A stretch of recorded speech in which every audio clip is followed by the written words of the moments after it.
je vais vous confier une chose. Dans cette bataille qui s'engage, je vais vous dire qui est mon adversaire, mon véritable adversaire. Il n'a pas de nom, pas de visage, pas de parti. Il ne présentera jamais sa candidature. Il ne sera donc pas élu. Et pourtant, il gouverne. Cet adversaire, c'est le monde de la finance. Paris, La Défense, 19 mars 2012. Parmi ces tours, le siège de la Corporate Investment Bank du Crédit Agricole. Et dans cet immeuble, les bureaux de Chevreux, le plus important broker indépendant en Europe, qui conseille 1200 fonds de pension, banques, investisseurs institutionnels. Avec des bureaux à travers le monde, à Boston, San Francisco, New York, Tokyo, Zurich, Madrid, Athènes. C'est d'ici qu'est parti ce papier. C'est une note brève en anglais de seulement 9 pages, qui n'était pas destinée au grand public, seulement aux opérateurs de marché. Mais quand on est tombé sur ce document, on a eu l'impression de découvrir le plan de bataille des financiers. Car eux préparent déjà la préélection. Et ils comptent bien en tirer une victoire, quel que soit le vainqueur, la fin du CDI. On a donc contacté l'auteur de ce texte, Nicolas Doisy, le chief économiste de Chevreux. Il a accepté de nous recevoir.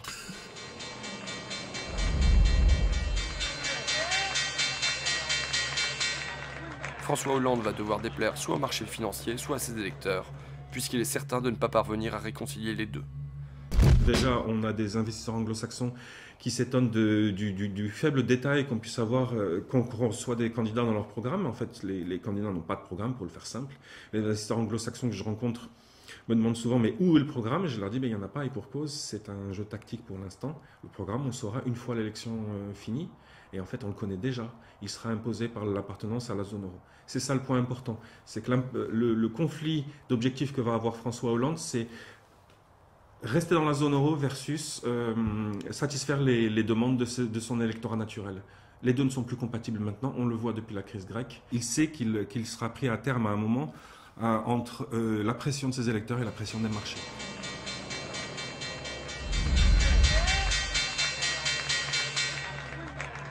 C'est regrettable pour François Hollande, mais la nécessité d'une libéralisation du marché du travail est le résultat direct d'une appartenance de la France à la zone euro. Aussi ne peut-on avoir l'une sans avoir l'autre. Vous vous dites non seulement François Hollande ne va pas tenir ses promesses électorales, mais en plus, c'est lui qui va devoir flexibiliser le marché du travail. C'est lui qui doit remettre en cause ce que vous appelez the famous CDI, le fameux CDI, contrat à durée indéterminée. Qui que soit le prochain président de la République française, c'est un travail qu'il va devoir faire, parce que tout simplement la pression des pairs dans la zone euro, la pression des pairs, c'est-à-dire de l'Italie, de l'Allemagne, de tous les autres pays. Quand vous regardez bien, l'Allemagne, au milieu des années 2000, a fait ce genre de réformes. L'Italie, l'Espagne sont obligés de les faire aujourd'hui, la Grèce aussi. Au nom de quoi la France pourrait-elle s'en dispenser? Ça revient finalement à réduire substantiellement un certain nombre de garanties dont ont bénéficié jusqu'à présent les titulaires de CDI notamment. Et donc à imposer plus de flexibilité aussi sur les travailleurs, les travailleurs français. Juste une question qui me vient comme ça. Vous êtes en CDI ou vous n'êtes pas en CDI, monsieur Doisy? Je suis en CDI, bien évidemment. Voilà.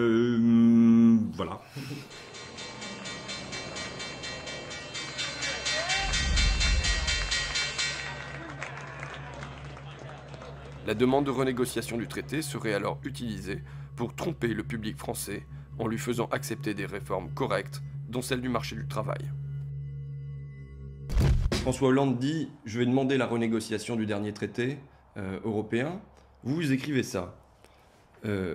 François Hollande il va avoir à naviguer à travers des forces dans la gauche, notamment à cause du référendum manqué de 2005.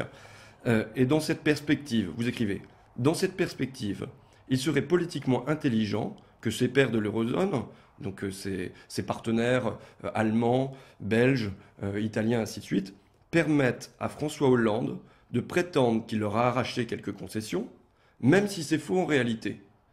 La demande de renégociation du traité serait alors utilisée pour tromper le public français, pour rouler, j'ai lu to trick, rouler, tromper, pour tromper le public français, en lui faisant accepter des réformes convenables, dont celle du marché du travail. Alors, avant d'entrer dans le fond du sujet, je voudrais préciser un point. Les gens de marché s'expriment de façon très directe. Donc, le vocabulaire que j'ai pu choisir dans la citation que vous venez de lire paraîtra peut-être excessif à beaucoup de vos auditeurs. Maintenant, c'est vrai que voilà, on s'embarrasse pas dans les marchés, on va pas s'embarrasser de finasserie, on va aller directement au point. Donc, de rouler les électeurs français, c'est peut-être un mot quand même excessif. L'idée, c'est de dire, ce sera une concession en quelque sorte de façade qui aurait été faite à François Hollande et au peuple français entre guillemets, de façon à ce que tout le monde constate qu'à la fin des fins, il les faut bien les autres réformes, les fameuses réformes structurelles dont personne ne va entendre. Ce que vous dites, c'est, admettons, il y a un sommet à Bruxelles, François Hollande, il demande une partie sur la croissance, les autres Européens, ils vont faire comme si, ah bon, bah d'accord, allez, on t'accorde ça, ils rentrent ici en France en disant, regardez ce que j'ai obtenu, et du coup, il peut dire derrière, ben, en échange, nous, on va libéraliser notre marché du travail. Et vous avez parfaitement compris le sens de mon propos, c'est exactement ça. C'est vraiment une petite mise en scène, c'est un petit théâtre.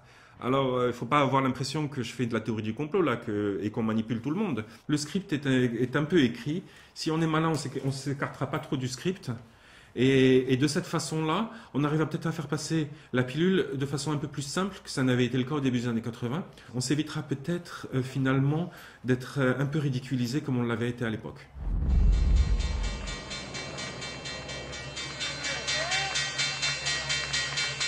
La pression des marchés devrait être une incitation suffisamment puissante pour que François Hollande évite de jouer à des jeux stupides. Maintenant, il y a un danger qui se présente. C'est la semaine qui vient de s'écouler, en particulier le week-end qui vient de s'écouler. On voit que Mélenchon est vraiment en phase ascendante. On a bien entendu ce week-end François Hollande qui dit « Oui, croyez-moi, ça va être du sérieux ma renégociation du traité ».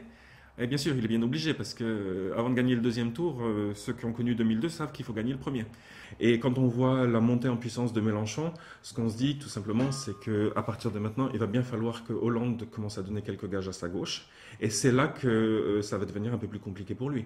Parce que les marchés vont commencer à comprendre, vont commencer à le sentir. C'est ça que je veux dire, c'est que le marché ne laissera pas passer de toute façon.